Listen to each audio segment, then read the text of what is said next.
Selamat pagi, salam sejahtera untuk kita semua. Perkenalkan, saya Asweros Umbu Sogara. Saya merupakan salah satu dosen di Prodi Gizi Poltekkes Kemenkes Kupang. Peminatan saya adalah gizi masyarakat. Pada video kali ini, saya akan menjelaskan tentang mata kuliah yang saya ampu, yaitu epidemiologi gizi. Deskripsi mata kuliah. Pada mata kuliah ini, mahasiswa mempelajari tentang dasar-dasar ilmu epidemiologi gizi dan penerapan epidemiologi dalam bidang gizi. Mata kuliah epidemiologi gizi merupakan mata kuliah yang wajib diprogramkan mahasiswa saat semester 3 dengan bobot 2 SKS teori. Kemampuan yang diharapkan. Setelah mempelajari mata kuliah ini, mahasiswa mampu 1. Menjelaskan dan memahami sejarah dan konsep epidemiologi gizi.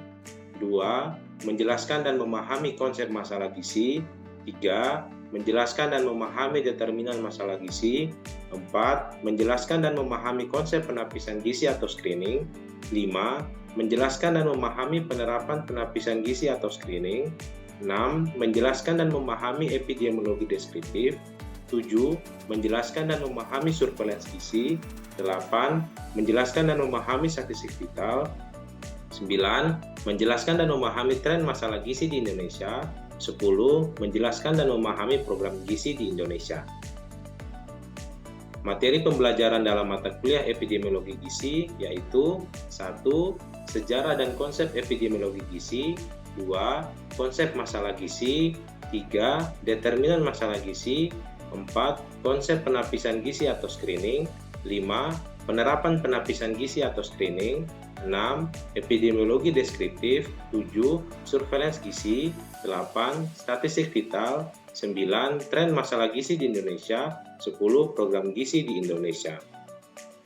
Sistem pembelajaran. Pembelajaran pada mata kuliah epidemiologi gizi dilakukan secara blended, yaitu online dengan porsi 50% dan offline dengan porsi 50%. Metode pembelajaran. Metode pembelajaran yang digunakan dalam mata kuliah epidemiologi gizi meliputi 1. Kuliah interaktif, yaitu ceramah dan tanya jawab. 2. Diskusi kelompok. 3. Discovery learning. Interaksi dosen dan mahasiswa. Dalam mata kuliah ini, interaksi dosen dan mahasiswa menggunakan metode DIA, yaitu delivery, interaction, dan assessment.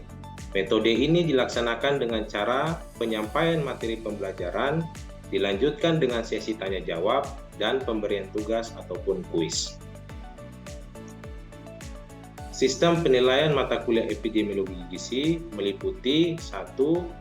Tugas dengan presentasi 20%, 2. Ujian tengah semester atau UTS dengan presentasi 30%, 3. Ujian akhir semester atau UAS dengan presentasi 50%. Berikut adalah kriteria penilaian dan indikator. Ini adalah format penilaian yang digunakan dalam mata kuliah epidemiologi gizi.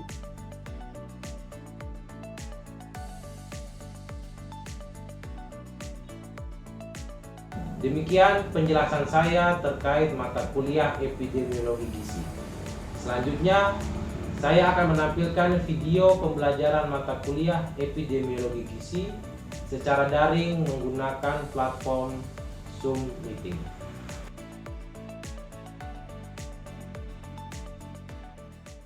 Selamat pagi semua. Pagi, Pak.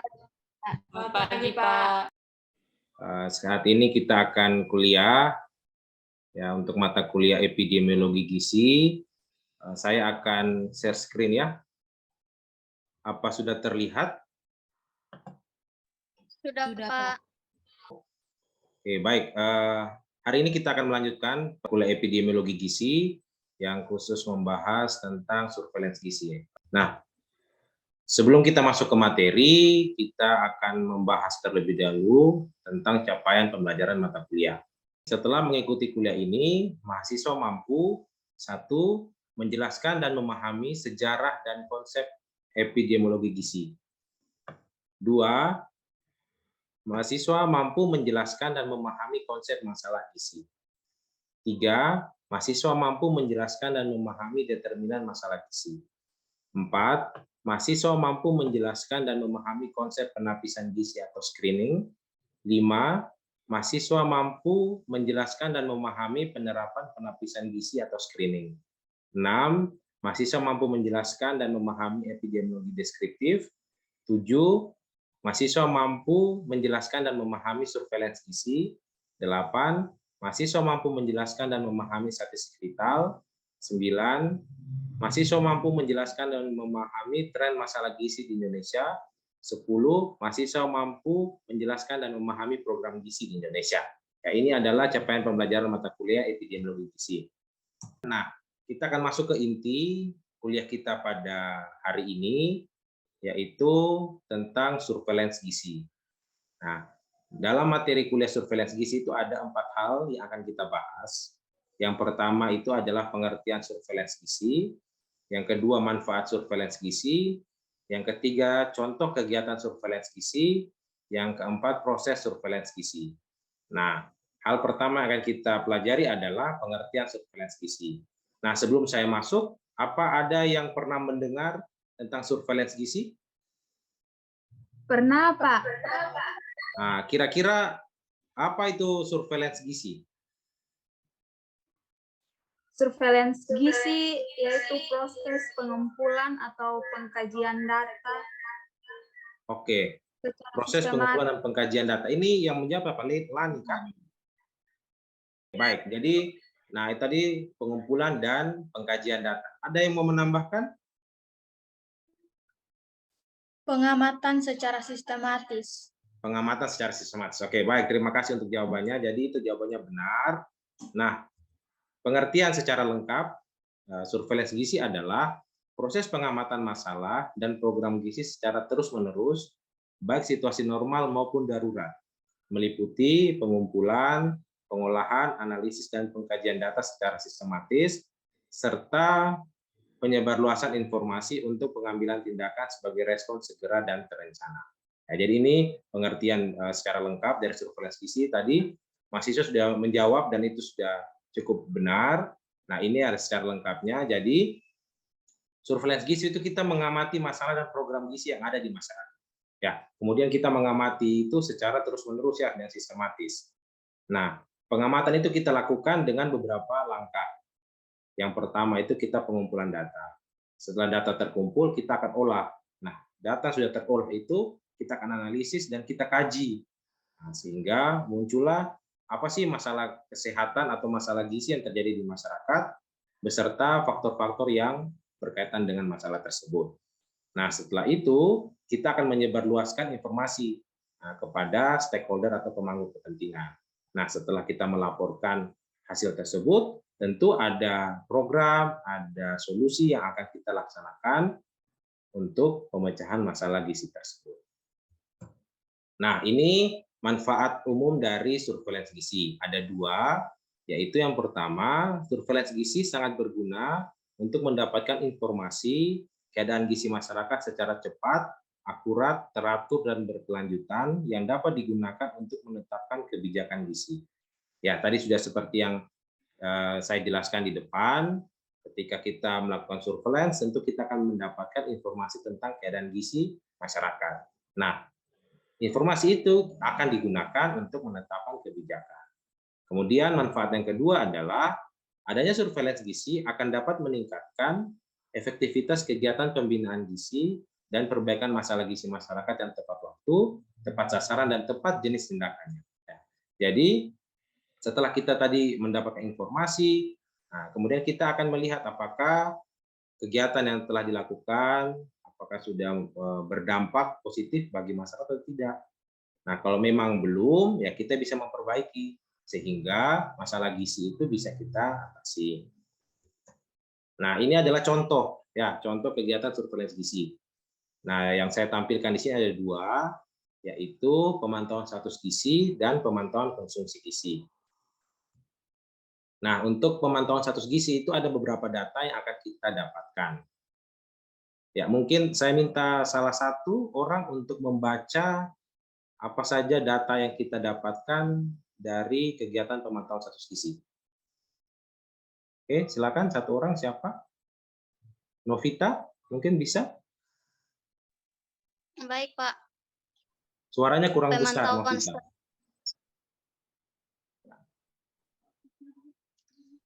Pemantauan status gizi itu ada 5. Yang pertama, prevalensi balita underweight atau berat badan kurang berdasarkan indeks berat badan menurut umur. Yang kedua, prevalensi balita pendek berdasarkan indeks tinggi badan menurut umur atau panjang badan menurut umur. Yang ketiga, prevalensi balita gizi kurang berdasarkan indeks berat badan per tinggi badan atau berat badan per panjang badan. Yang keempat, prevalensi balita gizi kurang berdasarkan indeks IMT menurut umur. Yang kelima, presentase ibu hamil kurang energi kronis atau KEK. Oke, baik, terima kasih ya Novita. Jadi inilah data yang kita dapatkan ketika kita melakukan pemantauan status gizi. Jadi ini ada beberapa masalah nih yang kita dapatkan. Misalnya yang pertama tadi adalah underweight. Ya, kita akan mendapatkan data balita yang mengalami underweight atau berat badan kurang. Kemudian juga kita akan mendapatkan data balita yang mengalami gizi pendek, ya, status gizi pendek. Kemudian yang ketiga kita mendapatkan balita gizi kurang. Nah, untuk yang keempat balita gizi kurang tapi berdasarkan indeks massa tubuh menurut umur. Nah, yang kelima kita mendapatkan persentase ibu hamil yang mengalami KEK. Nah, yang berikut adalah pemantauan konsumsi gizi. Nah, ini sama seperti pemantauan status gizi, ada beberapa data yang kita akan dapatkan ketika kita melakukan pemantauan konsumsi gizi. Oke, mungkin ada yang bisa membantu saya membacakan data-datanya. Silakan. Siapa?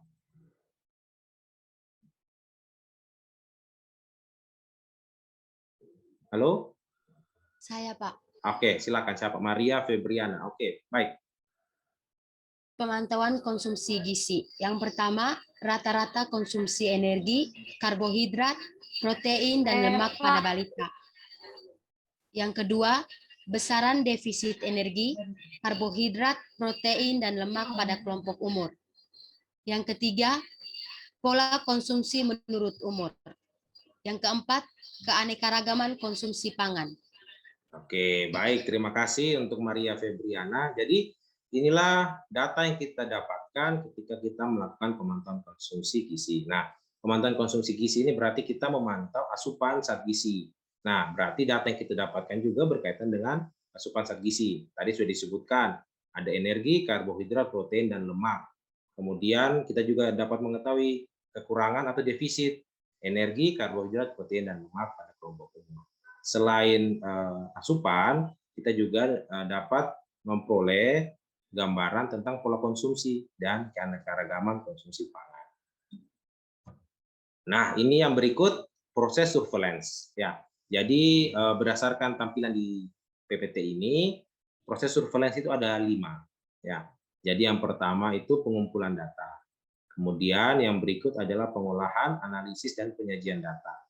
Kemudian yang ketiga, pelaporan dan diseminasi. Keempat, usulan program. Yang kelima, melakukan perubahan yang dibutuhkan. Nah, ini pengumpulan data. Jadi kalau di PowerPoint ini saya menampilkan 2 responden ya di masyarakat, yaitu balita dan ibu hamil. Sebenarnya seluruh komponen masyarakat itu perlu kita ambil. Ya, tapi saya hanya memberikan contoh 2 ini saja. Yang pertama itu balita. Ya, balita itu kita harus melakukan pengukuran antropometri, yaitu meliputi tinggi badan atau panjang badan, kemudian berat badan. Ya, ada yang tahu apa beda tinggi badan dan panjang badan?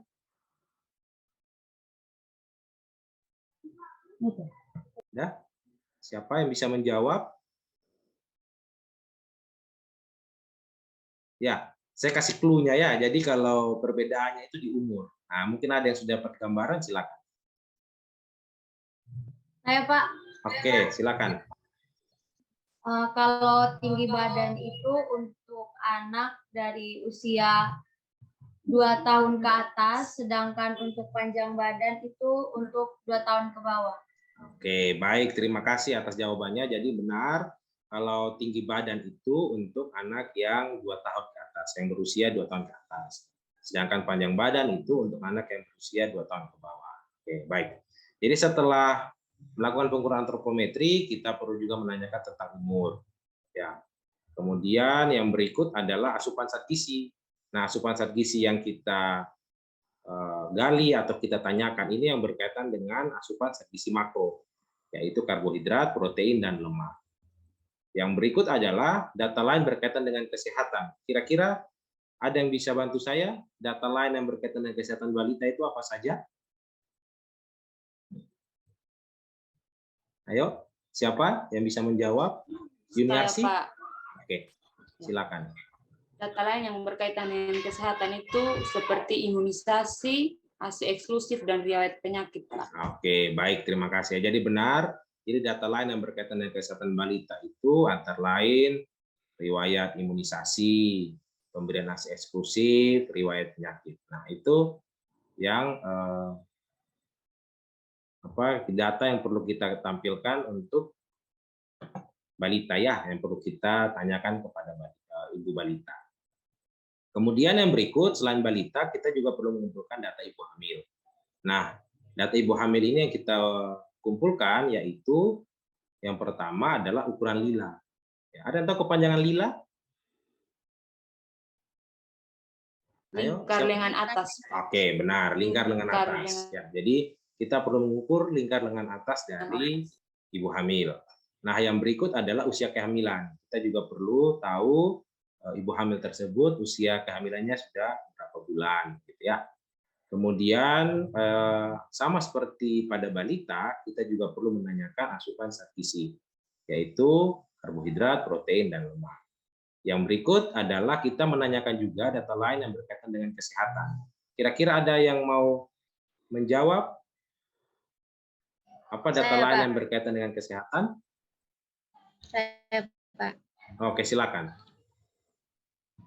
Data lain berkaitan dengan kesehatan ibu hamil, yaitu mengkonsumsi tablet tambah darah dan pemeriksaan kehamilan.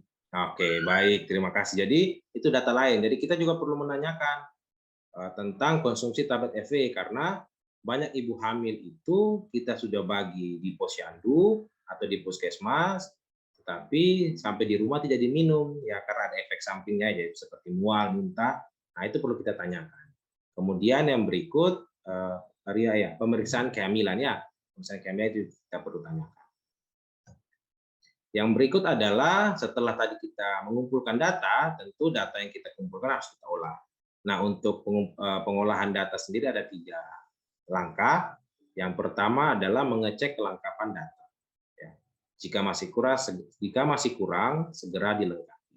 Ya, jadi ini ketika kalian turun ke lapangan, kalian mengumpulkan data, tentu kita harus mengecek apakah data yang kita kumpulkan itu sudah lengkap atau belum.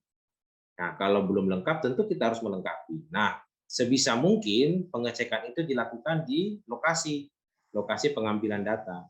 Karena nanti kalau kalian sudah pulang ke puskesmas, ya pulang ke sarana kesehatan, nah itu untuk mengumpulkan data kembali kan nanti memakan waktu. Oleh karena itu, harusnya kita mengumpulkan atau mengecek data itu di lokasi pengumpulan. Yang berikut, setelah kita cek dan sudah lengkap, tentu kita harus melakukan coding. Ya, coding ini adalah pemberian kode pada variabel. Ya, misalnya menggunakan angka 1, angka 2, dan seterusnya. Nah, tujuannya apa? Nah, tujuannya adalah untuk memudahkan dalam pengolahan data. Ya kan data yang kita kumpulkan nih banyak. Nah, kalau kita tidak coding, nanti kita akan kesulitan dalam mengolah data. Yang berikut adalah penyusunan data. Nah, dalam penyusunan data ini, kita memasukkan data dalam tabel yang sudah disediakan. Nah, kemudian kita melanjutkan data tersebut dengan analisis menggunakan software. Ya, setelah pengolahan data, kita akan melakukan analisis data. Ya, ini tujuan analisis data itu kita akan mendapatkan faktor-faktor risiko yang berkaitan dengan masalah gizi. Ya, jadi langkah-langkahnya yang pertama, kita menganalisis faktor-faktor risiko. Apa sih yang menyebabkan terjadinya masalah gizi di masyarakat? Nah, kemudian kita mengidentifikasi, ya kita mengidentifikasi satu-satu. Oh, ini masalah gizi ini disebabkan oleh A, B, C, dan seterusnya. Nah, seperti itu. Kemudian setelah itu kita mengklasifikasikan faktor-faktor risiko itu menjadi kategori yang menunjukkan berat atau ringannya permasalahan. Setelah kita menganalisis, nah kita akan masuk ke dalam penyajian data. Nah, ini penyajian data ini adalah bagaimana kita menyajikan data sehingga data yang kita tampilkan itu mudah dibaca oleh orang lain, terutama para pemangku kepentingan karena mereka itu adalah pengambil kebijakan. Nah, untuk penyajian data ada beberapa cara yang bisa kita pakai. Ya, jadi saya sudah menampilkan di sini. Cara yang pertama adalah tabel distribusi frekuensi, kemudian tabel silang, kemudian grafik batang, grafik lingkaran, grafik garis, dan peta statistik. Ya. Nah, yang berikut adalah pelaporan. Ya, setelah kalian menyajikan, kita harus membuat laporan. Laporan surveillance itu ada dua, yaitu laporan rutin dan laporan khusus. Ya. Laporan rutin itu mencakup penimbangan bulanan, cakupan Fe, vitamin A, ASI eksklusif, dan garam beriodium. Nah, ini adalah data rutin, artinya kita mengumpulkannya secara rutin. Kemudian ada juga laporan khusus. Ya, ini laporan khusus ini kita buat jika ada kondisi-kondisi khusus. Nah, kondisi khusus yang dimaksud itu antara lain, satu misalnya ada kasus gizi buruk di masyarakat. Nah, itu harus kita lacak. Ya, kita harus mencari siapa yang mengalami gizi buruk, balita yang di mana, nama siapa, dan sebagainya. Kemudian, contoh lain lagi adalah pada saat bencana, pada saat terjadinya bencana alam di suatu daerah. Ini kita harus melakukan surveillance. Setelah kita melakukan atau menyusun laporan, tentu kita harus menyebarluaskan informasi tersebut, informasi yang ada dalam laporan. Nah, namanya diseminasi. Ya. Nah, diseminasi hasil surveillance gizi dilakukan untuk menyebarkan informasi surveillance gizi kepada para pemangku kepentingan. Nah, ini kita harus lakukan. Karena kalau tidak kita sebarkan, informasi hanya ada pada kita saja, hanya ada pada tenaga kesehatan saja, tidak sampai kepada para pemangku kepentingan. Yang padahal para pemangku kepentingan ini adalah para pengambil kebijakan. Kita di puskesmas atau di fasilitas kesehatan hanya pelaksana saja. Nah, seperti itu. Kemudian untuk diseminasi sendiri itu ada 3 kegiatan yang bisa kita pilih. Ya. Yang pertama adalah umpan balik, yang berikut adalah sosialisasi, yang ketiga adalah advokasi. Ya. Oke, mungkin saya minta tolong satu orang membantu saya membaca. Saya, Pak. Oke, silakan. Yang pertama, umpan balik. Respon tertulis mengenai informasi surveillance gizi yang dikirimkan kepada pemangku kepentingan pada berbagai kesempatan atau pertemuan. Yang kedua, sosialisasi. Penyajian hasil surveillance gizi dalam forum koordinasi atau forum-forum lainnya. Yang ketiga, advokasi. Penyajian hasil surveillance gizi dengan harapan memperoleh dukungan dari pemangku kepentingan berkaitan dengan perbaikan masalah gizi yang ditemukan. Sekian, Pak. Baik, terima kasih ya. Jadi ini 3 pilihan cara atau metode yang bisa kita pakai. Ya, jadi nanti kalau kalian sudah bekerja di puskesmas, silakan menggunakan 3 cara ini. Ya, ini daftar pustaka yang saya pakai. Nanti bisa kalian download, bisa kalian cari di internet, kemudian kalian bisa membacanya. Demikian pemaparan dari saya. Jika ada mahasiswa yang ingin bertanya, saya persilakan. Saya, Pak. Oke, siapa ya?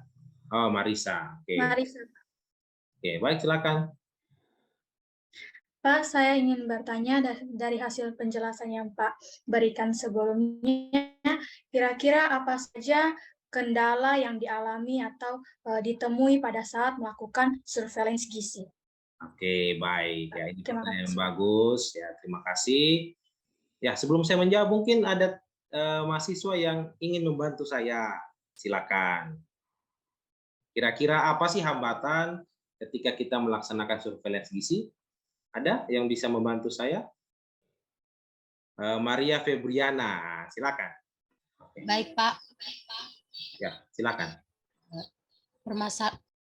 Permasalahan ketika menjalankan surveillance itu yang pertama anggaran operasional, keterbatasan cakupan penduduk, kurangnya sarana prasarana, gangguan sinyal internet dan keterbatasan pladet. Oke, baik. Terima kasih ya, Maria Febriana. Ya, terima kasih sudah membantu saya menjawab. Jadi kurang lebih seperti itu hambatan yang sering kita temui ketika kita melaksanakan surveillance gizi. Yang paling ya masalah atau hambatan yang sering kita hadapi, contoh pertama tadi ketersediaan tenaga. Ya, surveillance itu kita membutuhkan banyak orang, ya, karena kita mengumpulkan data di masyarakat, tentu kita membutuhkan banyak orang. Nah, ini kendalanya karena petugas gizi di puskesmas itu biasanya terbatas. Ya, itu menjadi kendala karena kalau hanya sedikit orang saja yang bekerja, tentu pengumpulan datanya akan menjadi lama. Ya. Kemudian yang berikutnya adalah anggaran. Ya, anggaran benar. Anggaran ini ya sering menjadi masalah ya karena keterbatasan anggaran tentu akan menghambat pengumpulan data dan pengolahan sampai kepada diseminasi. Kemudian yang berikut sarana prasarana. Nah, ini memang kita akui bahwa sarana prasarana kita masih terbatas ya. Jadi perlu kita perlu di-upgrade lah sarana prasarana untuk mendukung pengumpulan data sampai diseminasi. Baik, kita akan share screen lagi untuk tugas. Ya, tadi seperti yang sudah saya bilang di awal bahwa ada tugas kelompok. Ini tugas kelompoknya. Jadi yang pertama mahasiswa dibagi dalam 4 kelompok. Jadi nanti tolong ketua kelas membagi mahasiswa ke dalam 4 kelompok ya. Kemudian yang berikut, setiap kelompok mendiskusikan dan mengevaluasi tentang pelaksanaan surveillance gizi di Indonesia. Jadi silakan nanti kelompok itu masing-masing kelompok mendiskusikan dan mengevaluasi kira-kira bagaimana pelaksanaan surveillance gizi di Indonesia. Apa hambatan, apa kendala, apa yang sudah dicapai dan sebagainya. Ya, nanti dituliskan. Kemudian yang berikut, setiap kelompok akan mempresentasikan hasilnya sebagai bahan diskusi bersama. Kira-kira mengenai tugas ini, apa ada yang belum dimengerti? Sudah, Pak. Oke, baik. Terima kasih ya. Jadi nanti tolong ini dikerjakan dan segera dikumpulkan untuk kita bahas bersama. Terima kasih untuk kehadiran mahasiswa semua pada kuliah kita pada hari ini. Selamat pagi, sekian dan terima kasih. Selamat pagi, Pak. Terima kasih, Pak. Terima kasih, Pak. Terima kasih, Pak.